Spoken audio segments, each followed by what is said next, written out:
And I'm back. Chapter 10. I told Gloria Dump everything. I told her how me and the preacher had just moved to Naomi and how I had to leave all my friends behind.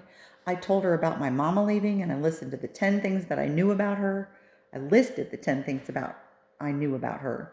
I explained that here in Naomi I missed my mom more than I ever had in Watley. I told her about the preacher being like a turtle, hiding all the time inside of his shell.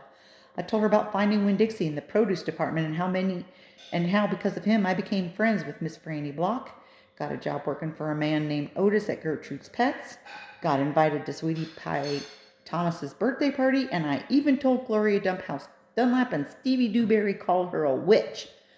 But I told her that they were stupid, mean, bald-headed boys, and I didn't believe them.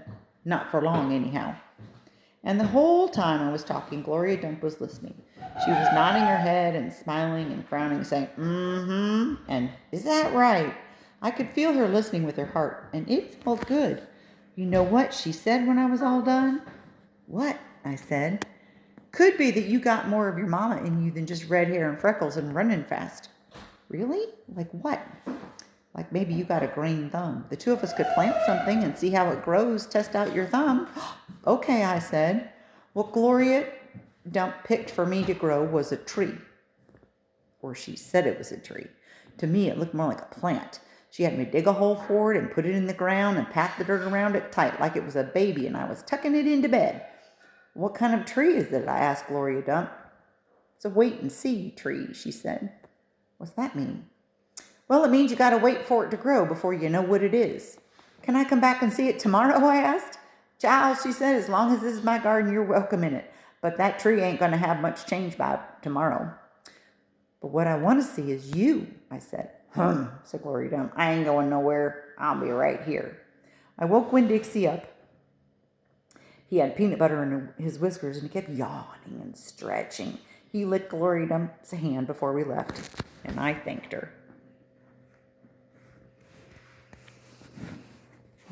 That night when the preacher was tucking me into bed, I told him how I got a job at Gertrude's Pets. I told him about making friends with Miss Franny Block and getting invited to Sweetie Pie's party, and I told him about meeting Gloria Dump.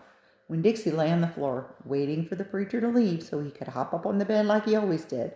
When I was done talking, the preacher kissed me goodnight, and then he leaned way over and gave Winn-Dixie a kiss too, right on the top of his head.